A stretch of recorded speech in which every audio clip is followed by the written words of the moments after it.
Hello again, my industrious, inquisitive, powerful scholars. We're taking notes on Reconstruction this time. Go ahead and write that at the top of the next available page in your notebook, and let's do it. So the big question we're trying to answer right now is, how can the United States recover from the Civil War? 620,000 people have died. It's like, I'm pretty sure it's somewhere around 8 or 4, I can't remember the exact number. Either 8 or 4% of the United States population has died. Now, the war is over. There's never been a time in U.S. history when there's been so many things that have to be dealt with, so many big questions that have to be answered.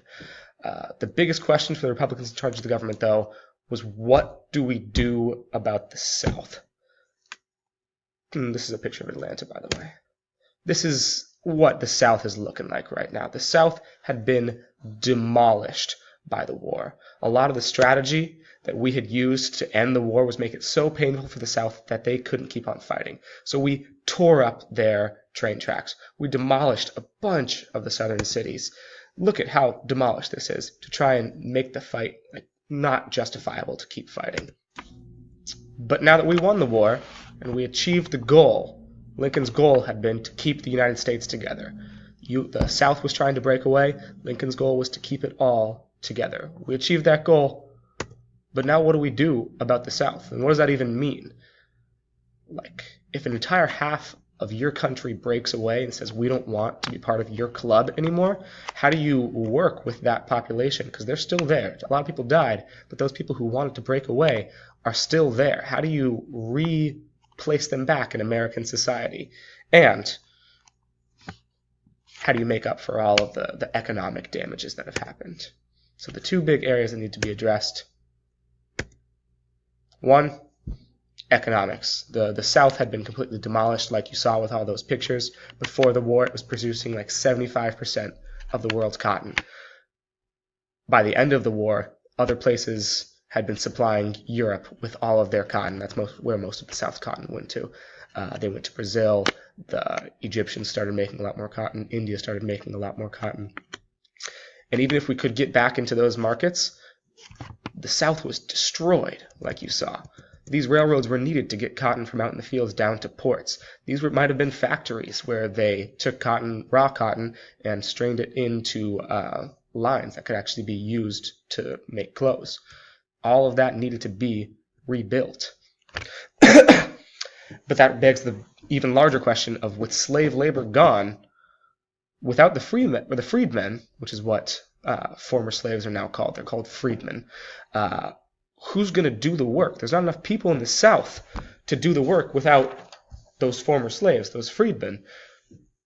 But are they just going to go back to their old plantations? But now they're free? How's pay going to be figured out? How's this new system going to work? And this image right here just kind of shows every step of cotton production, from the picking that you can see in the background up here to stacking it up and transporting it, was all done by slaves. At this point, the shipping of cotton, putting it all in bigger bundles and sending it to somewhere where it could be refined into usable cloth, was all done by slaves. And then a lot of that refining, if it was done in the United States, was also done by enslaved people. How's this going to work now that they're no longer enslaved? You can't force them to do the work anymore. At the end of the day, the big picture is, who's going to be doing the work, and how do we rebuild all the things that have been destroyed in the South so they can do the work and get back on their feet?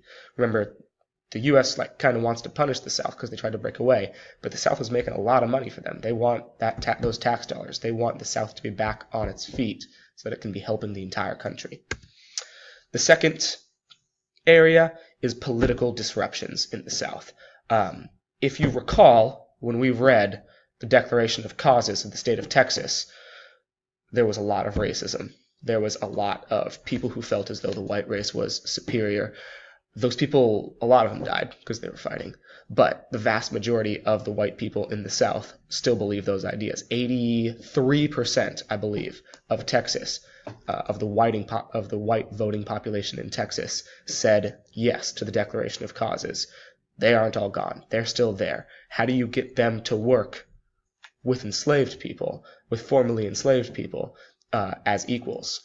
How's that going to happen? Big question, how will Southern states re-earn their rights and freedmen be equally treated?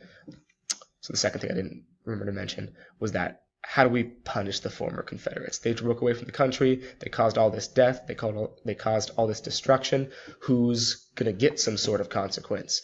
How is that going to be determined? What's it going to be? All these questions needed to be answered. There was the crazy thing about the time right after the Civil War is there was just so many questions that needed to be answered. And there had never been these kind of questions in American history before. The answer is a thing called Reconstruction. The about 12 years after the Civil War is called Reconstruction because we're rebuilding the South. We're rebuilding how our country works in a lot of different ways because there's all of these new free people and we have to determine what rights they have. Republicans in charge of Congress, they were called radical Republicans, and they were the ones pushing and controlling how Reconstruction was going to run. And the first big question they needed to answer to get the South back on its feet was, with slave labor gone, how is the interaction between freedmen and their old masters going to work? Because there's not enough people in the South to do the work, and the freedmen want work. They want their own land. They want to do work. Unfortunately, rich white men still own most of the land. The federal government did not want to take away their land and redistribute it. It would have been a lot of work. It would have been a lot of making a lot of people angry. The system that came out of it was called tenant farmers and sharecroppers. Now, pretty much what both of them were was big landowners would cut up their land into smaller pieces and rent it out to former slaves or poor white people. If those people who were renting it had a little bit of money, enough to buy some of their own tools, they were called tenant farmers. They only really rented the land, they grew stuff on it, and then they would negotiate with the landowner for how much they would pay for rent after each harvest. Sharecroppers, on the other hand, were much more poor. They had to rent the land, they had to rent the seeds, they had to rent the tools. Everything was rented from the landowner. So the landowner had a lot more control over their lives, and thus usually took a certain percentage, usually half, of the crops that were made by sharecroppers. Second question was, who do we punish of the former Confederates? How do we punish them?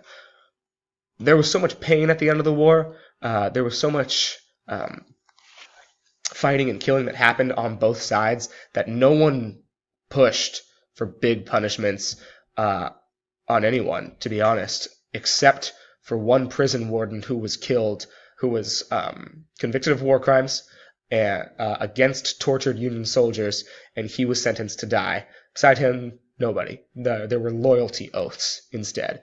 In order to rejoin, to become a full member of society again, you needed to sign one of these oaths down here to say that you are loyal to the United States Constitution. I promise, I swear it. This is one from the state of Texas that someone signed. It looks like they signed it in 1866, year after the war ended. But the rebelling states were put under military control. A bunch of them stayed under military control into the mid and late 1870s. In order to join, they had to grant some new constitutional rights to African Americans. So every southern state had to pass a new state constitution in order to get back into the Union. And those changes they had to approve were these. They're called the Reconstruction Amendments. They're amendments to the national constitution that states also had to write into their constitutions to rejoin the United States. The 13th Amendment made slavery illegal unless you've been convicted of a crime. The 14th Amendment said that everyone born in the United States has equal rights and protections under the law. And the 15th said, the right of a citizen to vote shall not be denied on account of race, color, or previous condition of servitude. You can't tell someone they're not allowed to vote in an election because of what race they are, what the color of their skin is, or if they had ever been a slave in their life. If these rights were going to be going into power, how are they going to be ensured for all the people? How are these freedmen going to be able to succeed in a place where there was so much racism? Something that was established by Congress was called the Freedmen's Bureau. It was a government agency whose goal was to help the newly freed slaves. They built schools, started colleges, helped people find their long-lost relatives, all sorts of things. One of the big things they did was help create those tenant farmer and sharecropper contracts to get freed slaves working, to get them fed so that they didn't have to be given all these things. They could earn their own living. Unfortunately, the Freedmen's Bureau only lasted as long as Congress wanted to keep it around, and Congress didn't feel like keeping it around very long because it kind of Reconstruction was painful. The Civil War had been painful. After about 13 years of war and then constantly talking about fixing this place, fixing race relations after the war, people in the North were just tired of it. And then an economic crisis happened in 1873, and people their focus was completely taken off of the South and onto their own economic difficulties. They wanted the country just to be running well again. With the Northern focus gone, those same Democrats who had been in power, they came back into power in the Southern states. And like the quote says up here, every revolution causes a counter-revolution. All of these changes from the 13th, 14th, and 15th Amendment weren't taken very well by the same people that wrote the Declaration of Causes that we read in class. They were very much not taken well. They did not like being seen as equals with people of other colors. They thought that was inherently wrong, just like we read. And once the Union Army left a state, once Reconstruction was finished in that state, then these same people came back into power with the same views that they had already had. And they couldn't take away the rights that had been granted, but they could make it very difficult to protect those rights. So what was established was called Jim Crow laws. This was the base of segregation. Whites use this restroom, colored people use this restroom. Only white people can eat at this restaurant. Only white people can go to this school. They couldn't take away these new rights of the freed people, but they could just try and separate society as much as they possibly could. So racial segregation is separating people based on their race in any number of daily activities. Second strategy for countering this revolution that had happened with all of these amendments was called voter suppression. That's trying to stop people from voting, specifically, in this case, people of color. The way they did this was 3 ways. Poll taxes. If you want to vote, you have to pay in order to cast your ballot. Now, many of the freed people hadn't had any money when they got out of slavery and hadn't had enough time to make very much money, or they were sharecroppers or tenant farmers who also weren't making very much money. So a poll tax is going to be pretty hard on them. If it's between buying food for a child or going to vote, you're probably going to choose the buying food. Second thing was literacy tests. In order to vote, you had to pass, in many places, in order to vote, you had to pass some sort of written test to prove that you were educated enough to vote and vote well. Very similarly to the fact that they didn't have much money for the poll taxes, most slaves hadn't been given an education, hadn't learned how to read, so they would mostly fail the literacy tests and not be able to vote. The last way they stopped people from voting was violence at the polling booths. Groups like the KKK and just individual, small groups of white supremacists would go to voting places with weapons and either force black people not to vote or force them to vote for Democrats, like you're seeing right here. Of course he wants to vote Democrat on the ticket. It doesn't look like he wants to be honest. He looks very uncomfortable as he goes to cast his ballot, but they seem very able to convince him. This is my one summary slide for the whole PowerPoint, so you need all of this bolded area up here written down. Basically what it's saying is because of these Jim Crow laws, because of the poll tax and literacy tests, and the fact that they stopped most freedmen from voting, Reconstruction is mostly seen as a failure. Not in the economic sense. The South got back on its feet. But in the social area, it's seen as being mostly a failure because it led to 100 years of segregation in the South.